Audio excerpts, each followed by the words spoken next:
Good evening, everyone, and a very warm welcome to Liver Cancer Awareness Month, a nationwide public health campaign organized by Voice of Healthcare in collaboration with ESI Pharmaceuticals.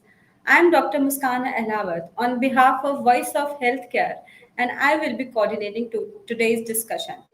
It is an honor to have all of you here showing your interest in understanding and protecting the most vital organ in our body, the liver. Today, we are here to talk about a very important yet often looked after health concern, liver disease. The liver is one of the most vital organs in our body, silently working to filter toxins, aid digestion, and regulate many essential functions. Unfortunately, liver diseases are often detected late because they progress quietly, earning the name silent threat. But the good news is that with timely awareness, healthy lifestyle choices, and medical intervention, recovery and improved quality of life are very much possible. Through this session, we aim to understand risk, signs, and pathways to better liver health. In our series of sessions, let's welcome Dr. Brahmajit Singh, consultant medical oncologist at Yashoda Hospital, Ghaziabad. Hello, good evening, sir. Very welcome. Good evening, Dr. Muskan. A very good evening to you all who have joined the live webinar. So, Dr. Brahmajit will help us understand bases of liver cancer and debunk some common misconception and provide practical guidance for the ongoing care. We would love to hear from him about liver health, some practical strategies that we can definitely apply in our daily basis. So, sir, starting with a very basic mindful question that what is liver cancer and what are the signs and symptoms of liver cancer? Liver cancer, if you understand the word liver and cancer, it's very simple. Any cancer which originates within the liver is liver cancer. Now, what is cancer? It is uncontrolled multiplication of liver cells. They are normal cells which become mutated and they start growing uncontrollably, causing cancer. They form a mass, then they form multiple masses, they take over the complete liver function and cause liver cancer. So the signs and symptoms, the early signs of liver cancer do not present. So what actually happens is that more than 80% of liver cancers are diagnosed in stage 3 or stage 4. That is when they become symptomatic. Now, one has to understand that liver cancer does not develop de novo. It mostly develops in a decompensated liver. And why is the liver decompensated? Because of multiple causes. So, if you understand the causes, you will understand the presentation, how the liver cancer presents, and you will understand how the signs and symptoms are. So, first and foremost, the most common cause of liver cancer, which the world over thinks is alcohol, is actually not the cause in our country. So, if you consume alcohol, it does not mean that you will develop liver cancer because today in our country, a most important factor causing liver cancer is non alcoholic fatty liver disease called NAFLD or also called as MASLD or NASH, non alcoholic steatohepatitis. And this is a big one. Why? Because in a study done in India, we found that the prevalence of fatty liver disease or NASFLD is from 10% to 50%. And worst is sedentary lifestyle increases the chances of liver cancer by increasing NAFLD. So we don't even get into cirrhosis. Without even developing cirrhosis, one can get non-alcoholic fatty liver disease induced hepatocellular cancer. The other types, so now when NAFLD develops cancer, the early signs and symptoms are not there because patient is healthy. They do not have any signs and symptoms until unless they have diabetes or hypertension, which cause insulin resistance and all other complications. Other causes as viral hepatitis. So, in a patient of viral hepatitis, which are hepatitis B and C, they will have features of liver damage, liver compromise because they develop cirrhosis. Cirrhosis is the precursor of liver cancer. So, they'll have features of hepatic impairment in the sense they might develop distension of abdomen, they'll have ascites, their breathing parameters will be deranged, their they might develop jaundice also, and if you do the blood tests, the liver enzymes will be grossly deranged. most common is SGOT and SGPT or ALP or ALT. Now, the PTIN, the clotting mechanism, will also be deranged. Their albumin levels will be low because albumin is a synthetic function of the liver. And one very important tumor marker called alpha fetoprotein. This is done in the blood, and this level can fluctuate. Up to 50 to 80% of liver cancers will have very high levels of AFP. So this is what helps us in diagnosing liver cancer early. But 20% to 25% may not have high levels of alpha fetoprotein. So these are the symptoms depend on the cause which is predisposing us to liver cancer. And the signs, as I said, if it's a decompensated liver, there will be signs of hepatic decompensation in the form of bleeding from varices. They'll have upper GI bleed. They'll come out with vomiting with blood. They may have stools coming black. They will have distension of abdomen. They'll have yellow discoloration of eyes. So all of these features will be there depending on the underlying cause of liver cancer. But as I said, the most important cause is non-alcoholic fatty liver disease or NAFLD, in which there are no symptoms. So the patient actually comes in signs and symptoms when it has progressed to stage 3 or stage 4, when more than two-thirds of the liver is compromised.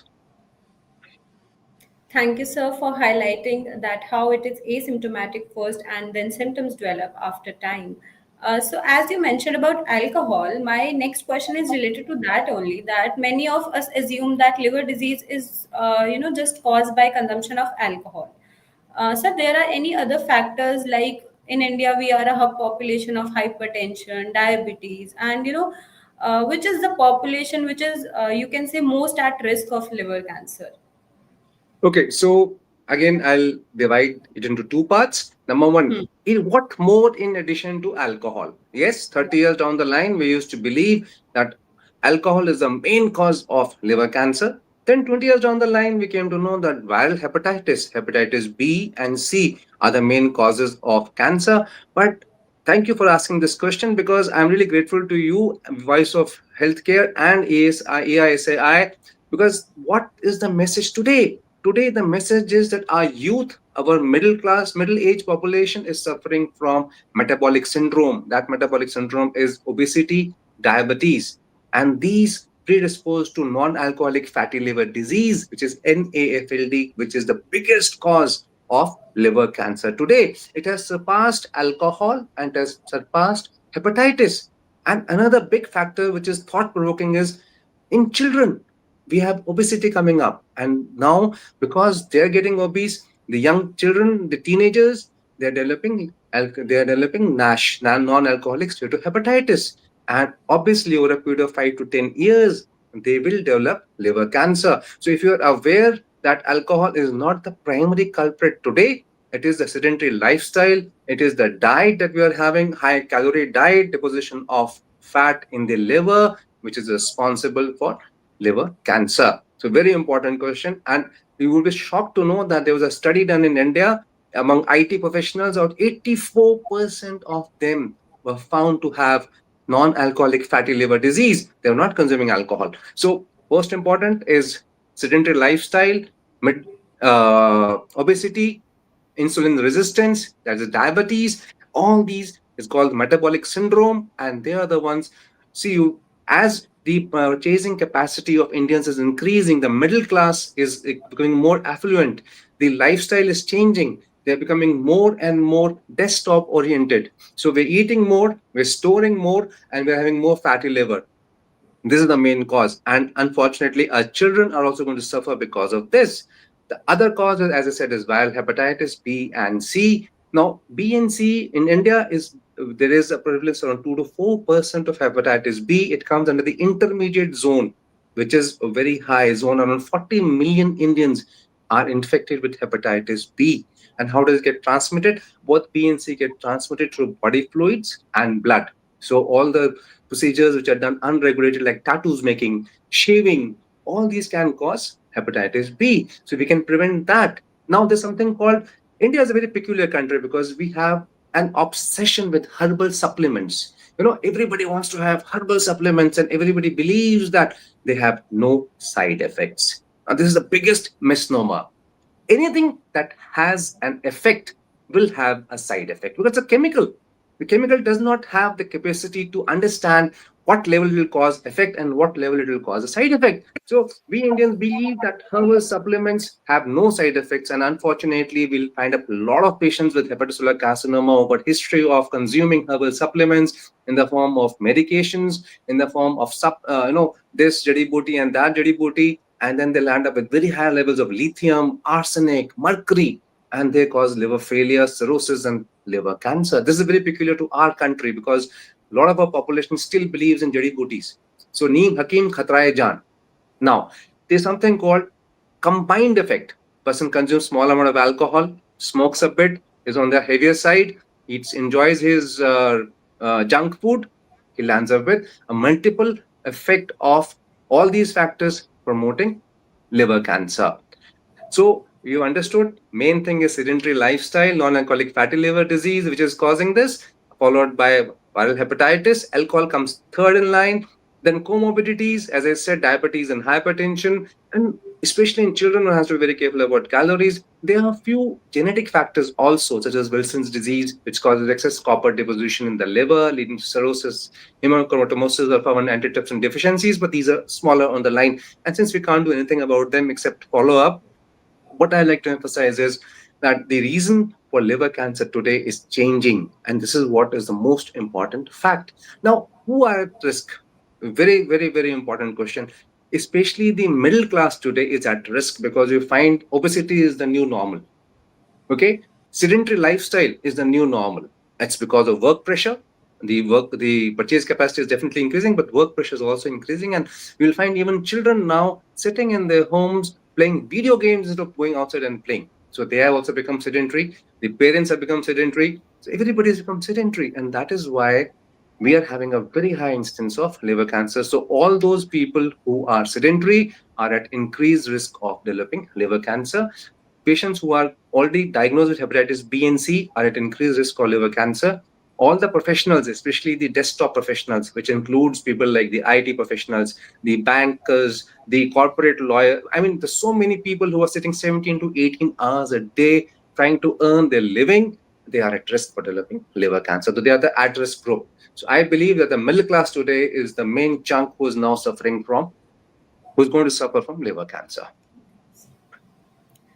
Thank you, Dr. Singh, for highlighting, multiple causes of liver cancer from lifestyle even to genetics. You mentioned about a point about jadi booties. So my next question is leading to that only. Can lifestyle interventions like we take diet, health supplements, or jadi booties, or some protein diet, stress management, exercises, can these help in, reverse of early stage liver cancer, or can these, Yeah. lifestyle modifications can help us prevent from this? See, very good question again. Very good question. We are worried about early cancer. Now, what is early cancer? Early cancer develops because of certain early changes in the liver. If we can reverse these early changes in the liver, we can prevent liver cancer. So, what do you mean by early? Early means first and foremost, there is some fat deposition taking place in the liver. The first step. Second step that takes place is this causes inflammation, irritation. Irritation causes inflammation. Now, second step is the inflammation, steatohepatitis. And then because of this prolonged irritation to the liver cells, they become thread-like, fiber-like. So they call fibrosis. Now, once fibrosis sets in, it is irreversible. So what we can reverse is the deposition of fat and steatohepatitis. And this is what will make a dramatic difference in the number of cases of liver cancer which will develop in our country. And absolutely, yes, lifestyle modification is one of the biggest factors which can make a difference. Now, what do you mean by lifestyle modification? First and foremost is exercise. At least 150 minutes in a week. Moderate intensity. You don't have to become a gamma pehlwan. You just do your moderate intensity, 10,000 steps a day. Do it seriously. It is the consistency which makes a difference. Weight loss, again, very important. If you lose up to 3 to 5% of body weight, your chances of developing liver cancer decrease dramatically. The chances of steatohepatitis improve. If you go beyond 5 to 7%, excellent. More than 7 to 10%, you will completely reverse the damage that has been done into your liver. And this weight loss has to be sustained. So, lifestyle modification, which includes weight loss, right food that we are eating. It could be a balanced diet. A lot of people, balanced diet means you have to have adequate carbohydrates, avoid refined sugars, avoid saturated fats, have a good balanced diet with vegetables and fruits. If you like non-veg, please go ahead, but cut down on red meat. Red meat means anything that is on 4 feet, 4 hooves. So, exercise, diet, very important factors, and these are the ones which will control the metabolic syndrome. Metabolic syndrome is characterized by obesity, diabetes, insulin resistance. Now, you will this will make a very big impact, and a lot of studies have been done. In fact, they found that if you reduce the body weight by 1%, even 1% body weight reduction without uh, any damage to the body, decreases the liver enzymes significantly. Another study was done. They said if you exercise and still if you do not reduce your body weight, that also is helpful. So exercise with and without, with or without weight loss, dietary modifications, having a balanced diet definitely are in the thing. Now, stress. We all are under stress, stress to perform, stress to work, stress to earn. So how do you come over this? It sounds very philosophical, but that's how we have evolved as humans. So it's a survival stress. Best thing you can do is do yoga. Our country is the origin source of origin of yoga. So you can do mindfulness, yoga. Now, what does stress cause? Stress causes release of a hormone called cortisol, which is anti-stress. Now, this cortisol impairs your insulin resistance, and this is responsible for all the side effects that you have in your life. So you have to suppress the cortisol. Lifestyle modification, stress reduction, you can use mindfulness, you can use yoga. Whatever you can do will make a significant difference to your health. It will decrease the chances of any person developing liver cancer. Thank you, doctor, for engaging and highlighting us that healthy lifestyle choices and Yeah. small daily habits can truly make a big difference. So, as a medical oncologist, I would like to ask that what would you suggest, that what are the clinical signs or tests that can indicate a person is getting liver disease, or he or she is moving towards liver cancer, and how early intervention can improve the treatment or the outcome that they are getting? See, as we are aware that liver cancer develops in a decompensated liver, that is already compromised liver. So the initial signs and symptoms will be that of the disease per se, such as said in the beginning, weight loss, development of ascites, that is abdominal distension, yellowish discoloration of eyes and urine, coming of jaundice, or worsening of the signs and symptoms of the existing disease. So these are how the patient will present. They will present with petechiae, small red spots in the body, abdominal distension, jaundice, decreased appetite. So, in addition to what they're already suffering from because of viral hepatitis or alcoholism or because of steatohepatitis, what tests can we do? Very good question. So, most common is liver function tests, which will test the enzymes which are being produced by the liver, and albumin, which is a synthetic function of the liver. Second is alpha fetoprotein. This is a tumor marker which is increased in 50 to 70% cases of liver cancers. 20% may still not have raised alpha fetoprotein. It does not mean doesn't have liver cancer. Then there's the imaging modality, Sasta Sundar Tikau, ultrasound of the liver, ultrasound of the abdomen, very apt, can be easily performed, no damages, very good, confirm a presence of a nodule. And if you want to go higher, then you can do a triphasic CT or MRI. Triphasic means it has different phases, the contrast CT. So it has an arterial phase and a venous phase. And then if you want to see the liver function, we have something called the elastography or the fibroscan. And the final confirmatory test, if you're suspecting liver cancer, is a biopsy. So early intervention definitely saves lives. 5 year survival of liver cancer is less than 10%. So if you have to detect early, you can cure it, you can surgically remove it, you can burn it, and you can get chemotherapy and immunotherapy. So early detection will definitely improve the survival chances. I agree with you, sir, that early recognition of any change is very crucial, and it always allow patients or a person to take timely action. Sir, my next question to you is that how would you guide us to take some practical steps that a patient or a caregiver at home or in hospital or in the community, can take to support liver recovery and prevent disease progression? Very important. So we already have identified who are the people at risk. The people at risk are those who have metabolic syndrome, who are obese, who have a sedentary lifestyle, who are suffering from hepatitis, or who already have under the influence of alcohol damaged their liver. So they have cirrhosis. So they will not survive on their own. There's a very big important role of the family and the community in this. So what is the role of the family? Ensure they have a healthy lifestyle, ensure they eat well, they have a good nutritional component, exercise, and sleep and less stress levels. Now, this will be both for the individual and the role of the family. Very important is we can prevent hepatitis B induced damage to the liver by doing hepatitis B vaccination. 0, 1, and 0, 3 and 6 months. It's very important. Hepatitis B vaccination has to be done if you want to protect yourself from liver cancer, and this prevents chronicity of liver hepatitis B infection. So this is one thing which we all should learn and do. All those people who are at high risk, who undergo a lot of tattoos, or who can have a profession where they're involved with blood and body fluids, they must take precautions and regular monitoring and screening. Patients with cirrhosis, patients with hepatitis, they must undergo a regular fibroscan. They must undergo a level every 3 to 6 months, a level of alpha fetoproteins. They have to follow up these blood tumor markers. Along with that, community and emotional support is very important. Stigma removal is another factor. We have to remove the stigma that this patient is an alcoholic. He was an alcoholic, he is now is a reformed person. Not all alcoholics develop liver cancer, but they do suffer. So we have to have a soft corner for them and give them support. That is very important. Very important. Another thing is medical adherence. A lot of these patients who are suffering from all these illnesses are on medication. I have seen a lot of people with hepatitis B and C who are given prescribed medications, they stop taking medications. That is not to be done. So medical adherence is again a very important factor. Something very new and interesting is the role of coffee.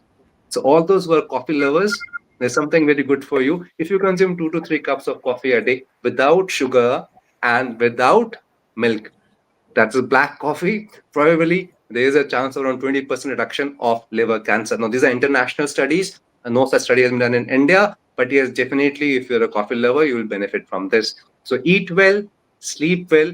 It is not the alcohol that will kill you, it is your lifestyle that will kill you. That's a very important message which I want to give you. Thank you, sir, for highlighting these practical tips that we do in our daily life, like having coffee, and that should be without sugar. Yeah. So, my question of the day would be that can you throw some light on treatment of liver cancer? And, many of us relate that the reoccurrence of cancer is very common. We have heard it somewhere or in our person day-to-day life that reoccurrence is very common after treatment or follow-up. So can you highlight something about that? Yeah, see, please understand that liver cancer is not the cancer is we are treating the cancer, we're not treating the cause. It is a manifestation of a cause. So the cause is cirrhosis of liver or the damage is done to the liver. So we have not removed the cause. We might treat you for cancer, but the cause is still there. So the risk of recurrence is very high. Liver cancer is notorious for very high rate of recurrence. Around 50, if only surgical is done, removal of the tumors done in the early stages, only surgery done, 50 to 70% chances of recurrence are there. Even those patients who undergo liver transplant, even them 10 to 20% chances of recurrence of liver cancer is known. Those who undergo local ablative therapies, we burn the liver by radiofrequency ablation, TACE or TARE, even they 60 to 80% chances of liver recurrence. Now, why does recurrence happen? Recurrence happens because we treat the cancer and not the cause. We cannot treat the cause. So that is why the recurrences will there and recurrence will be very high. But what can we do at our end? As I said, lifestyle modification and regular follow up. Regular follow up is the keystone for people who have been treated for liver cancer. And what is recommended? All the international guidelines, they give a recommendation of CT or MRI or an ultrasound. We are a poor country, okay? Let's believe what we can do. I recommend that every 3 months, please undergo an ultrasound of the liver regularly from the same center, so that the doctor who is doing the ultrasound can associate with you and say, okay, this time, last time, they were regenerative nodules. See, when cirrhosis takes place, the liver tries to regenerate itself and form regenerative nodules. And they can also be actually liver recurrence of liver cancers. So you need a dedicated radiologist to see the liver nodules. So every 3 months, you can do an ultrasound of the liver, or every 6 months, a CT or an MRI. For the first 2 years, 80% of cancers recur in the first 2 years. So the 2 years are very crucial, and then we can follow it up. Along with this ultrasound, we need to do alpha fetoprotein levels. AFP levels, if they're high, initially they were high before the beginning of treatment, they will drop down at the level after treatment, and then we can follow them every 3 months to 6 months. Alpha fetoprotein levels will again give us an indication whether the recur is recurring or not. Along with that, simultaneously, lifestyle modification, adequate diet, physical activity, and treatment of the underlying cause. If the patient is hepatitis B positive, there is a high viral load, DNA is very high, or the HCV RNA is very high, you have to treat hepatitis B and C. So, if you treat these two hepatitis when in the presence of liver cancer, the overall survival is dramatically high. So, there's a lot of scope, there's a lot of hope.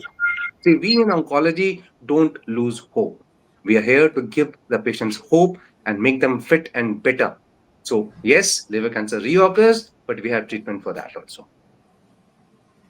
Thank you so much, sir. It is very, reassuring to know that with proper follow-up and monitoring, reoccurrence can be managed effectively. So, shall we move to a, quick session of myth versus fact, where we will address some of the most common misconceptions around liver health. So my first myth segment question would be that some believe that liver disease, cannot be traced, and there are no clear signs, symptoms, or tests towards progression of cancer. Is there any possible way that we can monitor early changes in our body and take action timely? Yes, there is definitely a way by which we can monitor and regulate. First and foremost, we have to identify our risk factors. If we are in the high risk factor group, we can regularly do our liver enzyme tests, we can do our lipid profile, we can do our liver function tests, and if we have a suspicion, alpha fetoprotein levels or an ultrasound of the liver.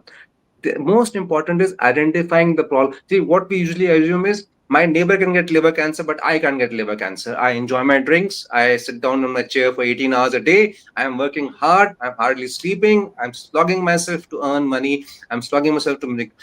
This is the psyche of every individual today. He thinks that I cannot get cancer, my neighbor can get cancer, but that is not. So the first thing is we have to understand each one of us is vulnerable to develop cancer. That is the first thought process that will come into your mind. And if we are in the high risk, as I said, sedentary job profile, obesity, diabetic, these consumption of regular alcohol definitely is a co-factor, so it has to be avoided. Yes, if you can have it once a week, that also in moderation, but everyday consumption of alcohol is definitely predisposing to liver damage. So first and foremost, all these factors, once you've identified yourself, please undergo at least once a year an annual check of your liver function tests, an ultrasound of the abdomen, your lipid profile. They'll help you in detecting early stages of liver cancer. Okay, sir. Thank you so much for highlighting that. So my next myth segment is related to the reoccurrence point that we were talking about. Like if someone has gone through a surgery or a liver transplant, can the liver disease or liver cancer occur in the new liver, or it won't Yes, come back? yes. Definitely, as I said earlier, liver Hmm. cancer has the highest rate of recurrence. And even after surgery, there is 70% chances of recurrence. And after liver transplant, around 15 to 20% chances of liver cancer recurrence. And as I said, we are managing the cancer, we are not removing the cause of liver cancer. So till that time, our science is not so evolved that we can remove the cause, cancer will keep recurring. Thank you so much, Dr. Brahmajit, for sharing your valuable insights today. So, as we are moving towards the end of the session, I would like, to know some. Can you give us some practical tips that we can follow this festive season to protect ourselves and follow a healthy lifestyle? Most important, see what you are eating, see what you are drinking, and enjoy your life in moderation.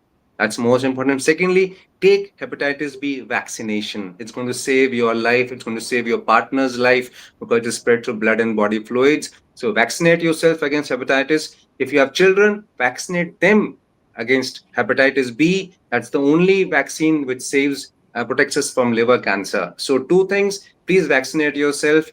please identify yourself in which risk group you fall into and modify your lifestyle. Everything in moderation helps. Nothing excessive. Don't go to extremes. Maintain a good quality of life. Enjoy life, but in moderation. That's my carry-on message. And have a very happy and fruitful holiday phase, especially this Diwali function and Dussehra time. Thank you so much, sir. Thank you so much. Thank you We so were much. pleased to have you today. Thank you.